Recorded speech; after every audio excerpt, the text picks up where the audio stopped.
Hi! In front of me is Infinix Note 30 Pro, and today I would like to show you how you can use one-handed mode. Begin by going into Tap menu and tapping on one-handed mode shortcut. As you can see, after that one-handed mode is on. If you wish to change placement of your shrink screen, click on this icon below the X one. To go back, click on the X instead. You can also click on one-handed mode. And then to exit it, tap on the same shortcut.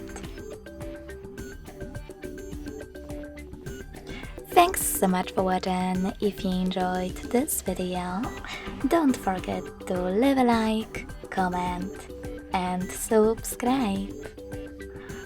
Bye!